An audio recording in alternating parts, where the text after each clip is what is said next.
नमस्कार साथियों, आप जुड़ चुके हैं सिरसा की आवाज़ न्यूज़ के साथ। बड़ौदा उपचुनाव में कांग्रेस की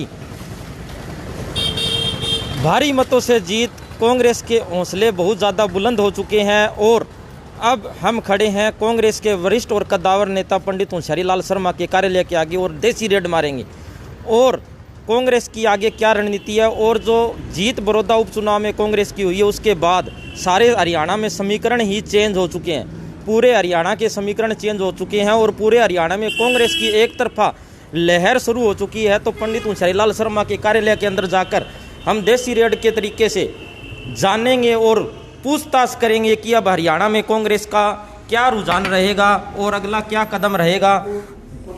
आप देख सकते हैं सीधी तस्वीर, पंडित होशियारी लाल शर्मा अपने कार्यकर्ताओं के साथ लगातार दिन रात कार्य कर रहे हैं, लोगों की जन समस्या सुलझा रहे हैं और समझ भी रहे हैं। नमस्कार जी होशियारी लाल शर्मा जी, आपका स्वागत है सिरसा की आवाज़ न्यूज़ में। आपका भी बहुत बहुत धन्यवाद जो मेरे पास आए और आपका चैनल बढ़िया काम कर रहा है, गरीब आदमियों की आवाज़ उठा रहा है और जिससे उन गरीब आदमियों का भला भी हो रहा है। तो होशियारी लाल शर्मा जी, बड़ौदा उपचुनाव को आप किस नज़र से देख रहे हो? इस चुनाव के बाद में कांग्रेस की जीत के बाद हरियाणा में अब क्या लहर रहेगी, क्या लोगों के मन में परिवर्तन आएगा? ये चुनाव बड़ा अहमियत वाला चुनाव था क्योंकि एक तरफ सारी सरकार लगी हुई थी, क्या जितने मंत्री, जितने एमएलए, केंद्रीय मंत्री हैं जी, सारे लगे हुए थे।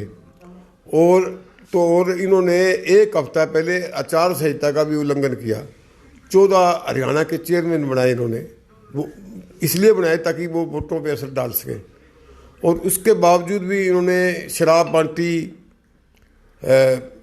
अपने ये गैस के सिलेंडर बांटे, सालें बांटी, पैसे बांटे, हर तरह की चीज़ का हर फार्मूला इन्होंने इस्तेमाल किया लोगों को लुभाने के लिए। लेकिन बल्कि एक मशीन को हैंग करने के लिए भी इन्होंने 20 आदमी दिल्ली से भेजे थे, जो 5-6 तो पकड़े भी गए। जब उनसे पूछा गया तो कहने लगा हम 20 आदमी हैं या इस तरह है।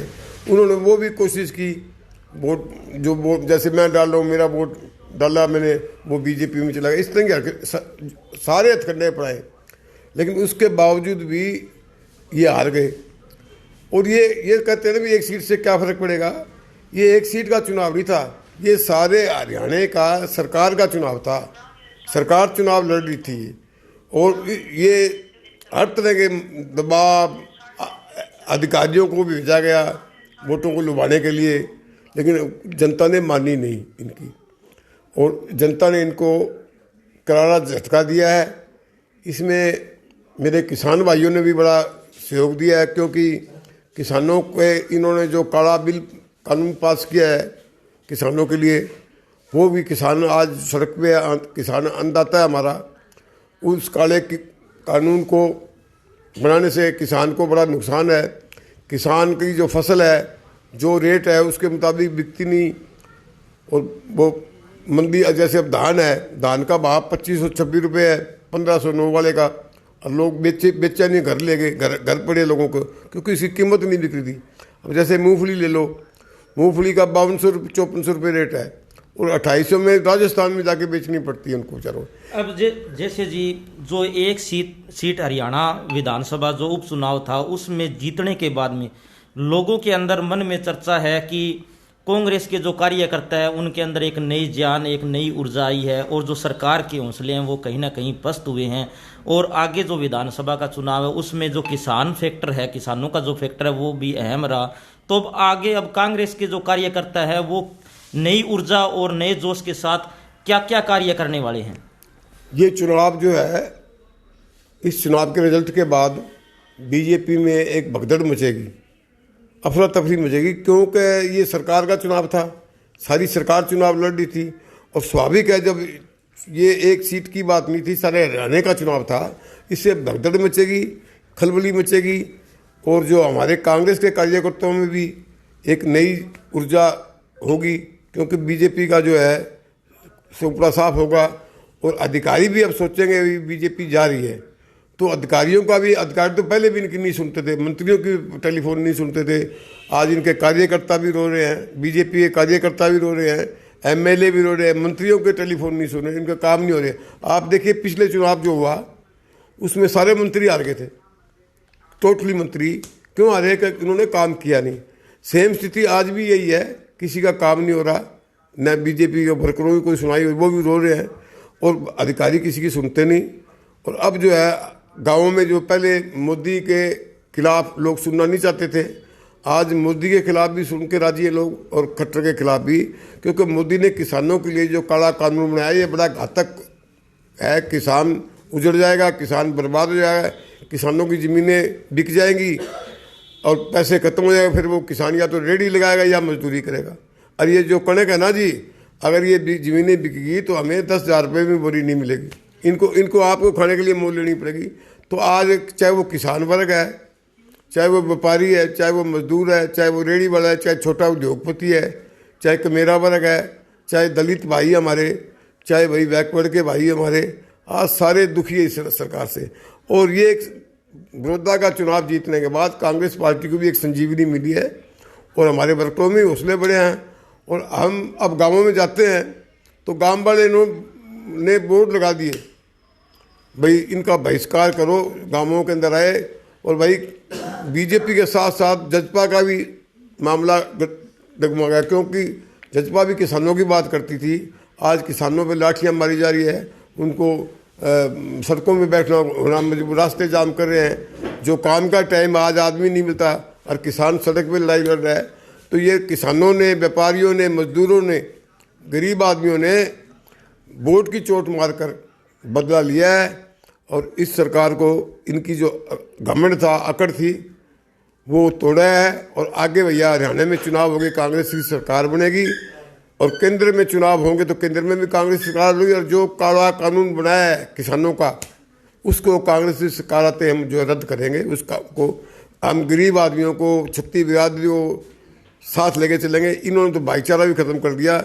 आज बीजेपी की आंकड़ ढिल्ली हो गई और मोदी ने बिहार के अंदर भी सरकार बननी थी, इन्होंने 5-7 सीटों का जो जीते हैं उनको हरा दिया और अपने आदमी जिता दिए। तो वहाँ भी चुनाव आयोग को रात को शिकायत कर गए हैं, कांग्रेस पार्टी भी कर गई है, तेजस्वी के आदमी भी शिकायत कर गए हैं। ये तो यहाँ भी जैसे मशीन को हैक करी, सारे देश के अंदर इन्होंने एक नन बना लिया, अभी ठगी मारनी है। ठगी मशीनों में वोट डालता कोई है, मिलते का नहीं। ये मशीनों बंद होनी चाहिए और बैलेट पेपर में वोट पड़ने चाहिए, क्योंकि इसमें गड़बड़ी बहुत होती है। तो अंत में आप सिरसा वासियों को, अब दीपावली का त्यौहार आने वाले हैं, तो इसके ऊपर क्या शुभकामना देना चाहूँगा? मैं मेरे भाइयों को, माताओं को, बहनों को, प्यारे बच्चों को, जिला वासियों को, प्रदेश वासियों को, व्यापारियों को, सबको मैं दिवाली की बहुत बहुत बधाई देता हूँ। और सबके घरों में दिवाली पे लक्ष्मी माता नोटों की बारिश करेगी। और मैं एक और प्रार्थना करता हूँ, भाईचारा बना के रखो, सबको साथ लेके चलो। और भाई एक तो पटाखे ना बजाएं, पटाखे बड़ा घातक है, इसकी प्रदूषण भी खराब होगा और इससे किसी की ये जलता है तब उछलता है, किसी की आंख में भी लग सकता है, किसी के हाथ में भी ये जल सकता है। नहीं, पटाखे तो वैसे तो बंद ही कर दिए, लेकिन फिर भी मैं ये कहता हूँ पटाखे बिल्कुल ना बजाएं और शराब ना पिए। शराब पीने से भी दिवाली का त्यौहार में आपसी में झगड़े होते हैं। तो ये त्यौहार बड़ा खुशी का त्यौहार है, बड़ा शांति का त्यौहार है। और भाई इस त्यौहार को हम सदियों से मनाते आ रहे हैं। मर्यादा पुरुषोत्तम रामचंद्र जी लंका को जीत कर आए थे, तब अयोध्या के अंदर आए, तब अयोध्या वासियों ने दीपक जलाकर ये शुरुआत की थी, दिवाली मनाई थी। और घरों में हमारे बढ़िया बढ़िया पकवान बनते हैं, बाजार सजाए जाते हैं, घरों के अंदर जो है रंग रोगन किया जाता है, सफाई की जाती है आए साल। तो ये त्यौहार बड़ा पवित्र त्यौहार है, भाईचारे का त्यौहार है, शांति का त्यौहार है। और भाई जैसे मर्यादा पुरुषोत्तम रामचंद्र ने मर्यादा रखी, लक्ष्मण ने भी अपना मर्यादा रखी, तो ये हमें भी इनसे प्रेरणा लेनी चाहिए और उनके बताए रास्ते पर चलना चाहिए। और हमारे देश के अंदर, हमारे ज़िले में, हमारे शहर में भाईचारा बना रहे, शांति बना रहे, एक दूसरे को गले मिलकर दिवाली की बधाई दें। और मेरी भी सब भाइयों पे ये है कि लक्ष्मी माता आप पे फुल कृपा करे, घर में आपके सुख शांति हो, लक्ष्मी का वास हो। यही मेरी एक आपको बहुत बहुत बधाई है। तो ये थे हमारे साथ कांग्रेस के कद्दावर और वरिष्ठ नेता पंडित होशियारी लाल शर्मा, जिन्होंने साफ साफ कहा है बड़ौदा उपचुनाव के बाद बीजेपी की उल्टी गिनती शुरू हो चुकी है और बीजेपी सरकार के अंदर भदगढ़ और जो लोगों का जस जाना है वो लगातार जारी है और कांग्रेस के अंदर जो युवा साथी नौजवान साथी है उनका लगातार आना भी लगातार जारी है। जो बीजेपी का जो बड़ौदा का जो उपचुनाव था उसमें बीजेपी के काफ़ी कार्यकर्ता निराश और हताश होकर कांग्रेस पार्टी ज्वाइन करने वाले हैं, इन्होंने दावा किया है। आप हमारे साथ यूं ही जुड़े रहें, आपका बहुत बहुत धन्यवाद। ये थे हमारे साथ कांग्रेस के वरिष्ठ और कद्दावर नेता पंडित होशियारी लाल शर्मा जी।